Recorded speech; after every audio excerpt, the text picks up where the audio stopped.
Partnerships for the American Cleft Palate-Craniofacial Association. Like many of you, I'm also the mother of a child born with cleft lip and palate, so today's event is very special to me. Like many children who grew up in the 80s, I spent my mornings eating cereal in front of the TV watching Mr. Rogers. One of the many lessons Mr. Rogers taught me was the importance of caring for others and accepting everyone for who they are, including how they look. Mr. Rogers once said, "Anyone who does anything to help a child is a hero to me." I have the honor of knowing and working alongside heroes every day. These are plastic surgeons, orthodontists, speech pathologists, nurses, and other providers. They are our donors and our volunteers. ACPA has 195 approved teams across the U.S. and Canada. When I visit these teams, I'm privileged to observe their good work firsthand. I see parents learn from lactation consultants how best to feed their newborn baby with a cleft. I see babies who have their cleft lips and palates repaired, allowing them to eat properly and hit their growth milestones. I meet happy toddlers beginning to form and learn their speech pathologists. I get to talk with children who have made it past their tough bone graft surgery so their teeth can come in where their cleft once was.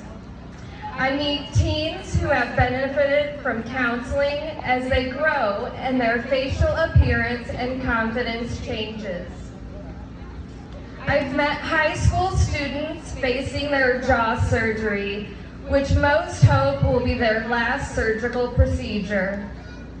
I speak with adults who develop unique dental needs as they age and require specialty care. I've observed an entire team of specialists sit together in one room to talk through the best treatment options for a child with unique craniofacial needs. Through all these phases, interdisciplinary cleft and craniofacial teams ensure treatment is paced to provide the best possible surgical, therapeutic, and emotional outcomes. Recently, I visited the ACPA-approved team at Nationwide Children's Hospital in Columbus, Ohio. There, they have begun offering a procedure to older children called bollard plates that can sometimes avoid the need for jaw surgery as it moves the top jaw forward using a rubber band system.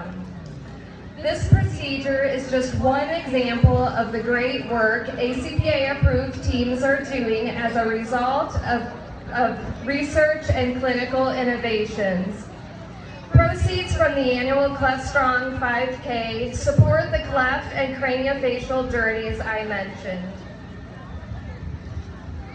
Whether that is providing education to young families or providing plastic surgeons, dentists, speech pathologists, nurses, and other specialists with access to the latest research and continuing education opportunities to best care for their patients. Gifts make a difference for children and adults, no matter where they are on their cleft journeys. I want to take a moment to thank Ray and Chelsea Ortiz for their continued commitment to the cleft and craniofacial community with this event and so much more. I also want to thank the many volunteers who made this event possible. Finally, I want to thank all of you who ran or walked today, whether in person or in their hometown across the country. We couldn't do this without you. Now I want to take a moment to announce the winner of our Cleft Courage Bear. So the bear goes to Ava Rodriguez, Mother is Gail Adams. If you're here, come on up and claim your new fuzzy friend.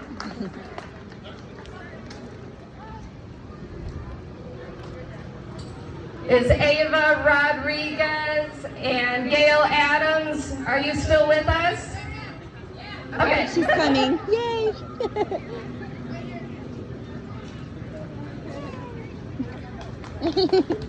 Woo!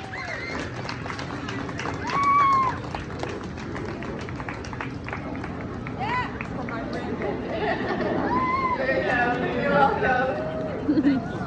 I have one last final request. If we have any ACPA members, providers from the San Antonio Children's Hospital, if you're still here, when we're all finished, if you wouldn't mind meeting me over by the photo op station, I'd just like to get a photo with all of you.